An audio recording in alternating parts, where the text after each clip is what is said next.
Listen to the wind of change. Já ouviu essa música? É Scorpions, uma banda alemã que já toca há muito tempo, inclusive ela tocou agora recentemente no Rock in Rio. Já escutou? O vocalista do Scorpions começa a música assoviando.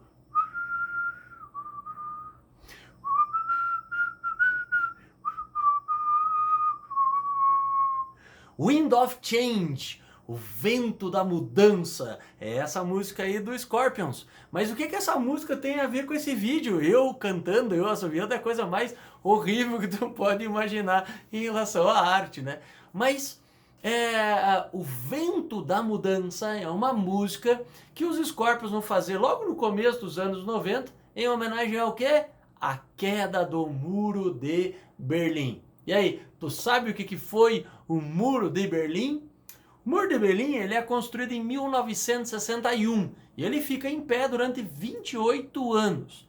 Agora nós estamos se preparando para a celebração dos 30 anos da queda do Muro de Berlim. Portanto, ele funcionou por 28 anos até novembro de 1989.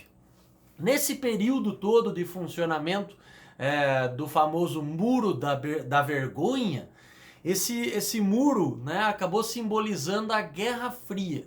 Mas para a gente entender um pouco melhor isso, vamos retroceder ao ano de 1945.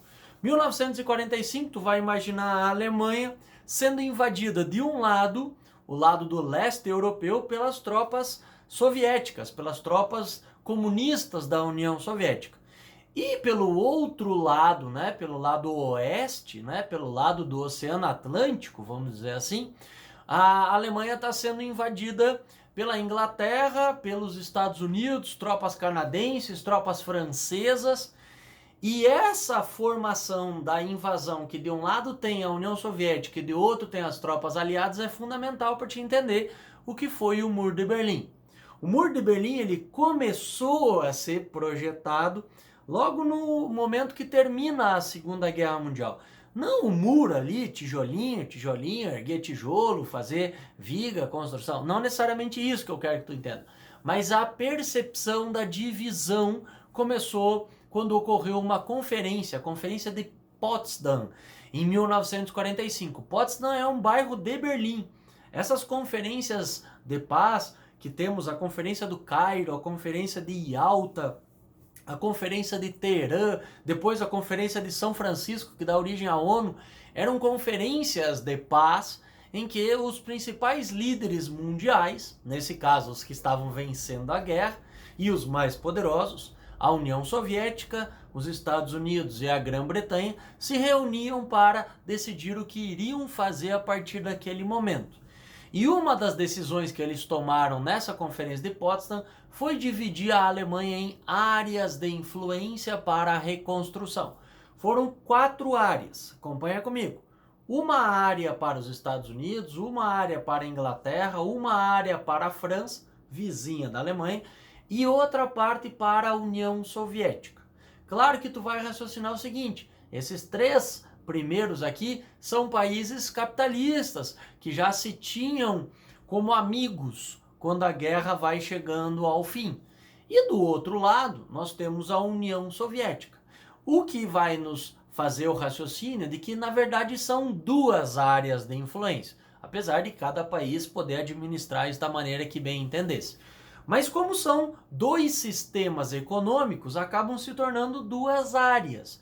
A área soviética é dominada então e administrada pela União Soviética, e a área americana, a área inglesa, a área francesa ou a área do capitalismo. Muito bem, isso é a compreensão inicial do problema. Agora vem uma segunda questão muito importante. Cada governo começou a administrar a sua maneira, só que tinha um problema. Berlim ficava dentro do lado comunista. Exatamente 100% da cidade, Berlim inteira, estava dentro da parte do leste europeu, da parte que pertencia à União Soviética. Essa república, nós vamos chamar ela de República Democrática Alemã.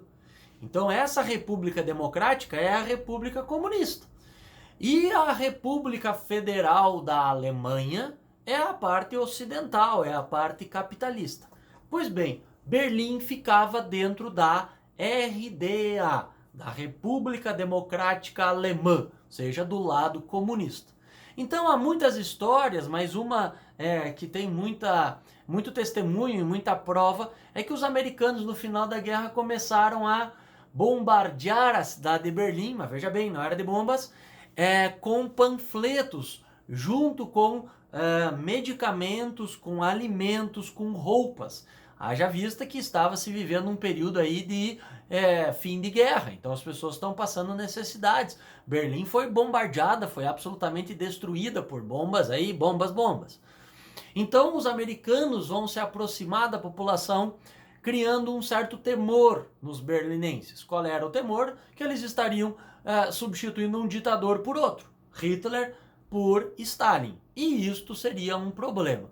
E aí eles aproveitavam, lógico, para dar esses presentes, como remédio, roupas, comida. E aí eles, fazendo esse alerta, uma parte da população começou a se voltar contra a presença soviética, até que a saída encontrada foi o quê?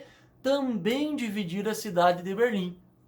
E a divisão vai respeitar as mesmas 4 áreas que tu viu eu te explicando antes. A parte com os 3 países capitalistas, Grã-Bretanha, França e Estados Unidos, e a parte com a que pertencia à União Soviética, que já estava dentro do lado soviético. Para chegar do lado ocidental, lá da República Federal da Alemanha, ocidental, capitalista, até esse lado oriental, né, eram barreiras e mais barreiras. Do lado ocidental de Berlim havia algumas estradas que as pessoas podiam utilizar para chegar do lado ocidental ao lado ocidental do país, ocidental da cidade, e também havia a possibilidade de ir de avião ou de trem. Os trens nem janelas tinham, eles tinham cobertas as janelas para transportar essa população até lá. Muito bem, mas em 1961, qual foi o problema que levou a República Democrática da Alemanha erguer o muro? O problema é que a população que estava vivendo no lado ocidental fazia de tudo para fugir para esse lado de Berlim Ocidental. A crise econômica, a dificuldade de se adaptar ao sistema comunista fazia muita gente fugir. Então, literalmente, tá? Da noite para o dia, esse muro foi erguido. Esse muro, ele começou a ser colocado os primeiros tijolos nele próximo da meia-noite, e às 7 horas da manhã já se tinha pelo menos 1 metro de muro em toda a extensão da cidade de Berlim. Vale te lembrar que a cidade de Berlim, ela tinha mais ou menos 40 quilômetros desse muro, o que é bastante coisa. Como que eles fizeram para construir isso tudo? Soldados, eles vão pegar o exército e vão levar o exército lá, são soldados que vão trabalhar na construção desse muro. Mas o muro dividia também uma região metropolitana. Imagina-se algo em torno de 150 quilômetros de extensão de todo esse muro de Berlim. Lembrando que uma parte não era muro, eram só cercas, mas na cidade era muro mesmo. Tinha mais ou menos 3,5 metros de altura. Agora, e quando é que esse muro, ou como é que faz para esse muro cair? O contexto da queda do muro já é a crise do sistema socialista, especialmente na União Soviética. Vale lembrar que no começo dos anos 80, a União Soviética vivia uma crise econômica, uma crise política. Mikhail Gorbachev, o secretário-geral do partido, é elevado ao cargo de mandatário da nação, mandatário da União Soviética. E ele implementa 2 políticas, a perestroika e a glasnost, que tinham uma função de fazer uma abertura e uma transparência ao regime comunista. Mas eles não conseguem fazer isso com o êxito que imaginavam. Então começa-se a se perceber vários movimentos de resistência. Até que começa a surgir esse boato de que o muro de Berlim chegaria ao fim. Esse boato levou mesmo a queda do muro, né? A gente vai ter uma entrevista dada por um líder do Partido Comunista dessa República Democrática Alemã, o lado comunista, um dia antes do momento que ele deveria dar a entrevista. A entrevista que ele deveria dar era para explicar para as pessoas que a partir daquele momento seriam permitidas algumas entradas, alguns caminhos para a Alemanha. Já existiam 8 caminhos, mas era muito difícil você entrar na Alemanha Oriental, assim como sair da Alemanha Oriental. Mas o governo estaria disposto a abrir esse caminho para que as pessoas então começassem a frequentar a Alemanha Oriental, e não o contrário.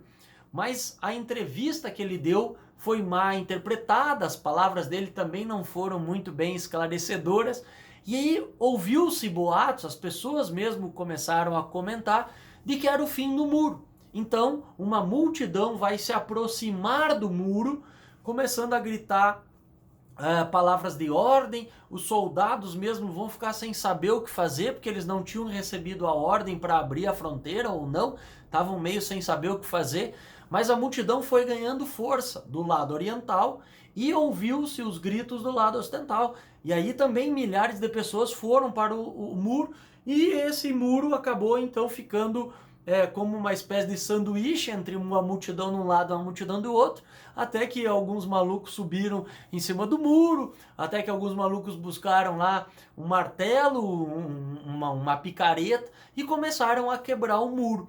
Então o muro ele cai, assim, literal, por uma coincidência histórica muito grande e por, claro, esse desejo do reencontro de famílias. Vale lembrar que algumas famílias ficaram realmente separadas por 28 anos. Se morava de um lado um parente ou outro do outro, eles ficaram separados, porque o governo, principalmente do lado oriental, do lado comunista, ele não deixava as pessoas se visitarem. E aquelas pessoas que tentavam fugir, pular um muro, elas eram mortas. O sistema todo de segurança previa torres, cachorros, tinha um sistema com cerca elétrica, com areia, uma boa parte do muro tinha areia para eles perceberem visualmente se alguém tinha pisoteado aquela areia. Ou seja, não era brincadeira, as pessoas realmente estavam separadas por 28 anos. E aí, em novembro de 1989, essa multidão se encontra, começa a quebrar, e aí eles começam a cantar hinos de ordem, de reencontro. Algumas cervejarias próximas ao muro servem bebida de graça para a população, ou seja, é uma grande festa popular mesmo quando esse muro de Berlim chega ao fim. E o que representou isso? Isso representou também o começo do fim da Guerra Fria e, consequentemente, da União Soviética, que a partir desse momento ela começa a se desestruturar. A gente já tinha tido um pouco antes o episódio da usina de Chernobyl, a gente tem agora o episódio do Muro de Berlim, a Glasnost e a Perestroika que não estão dando resultado esperado.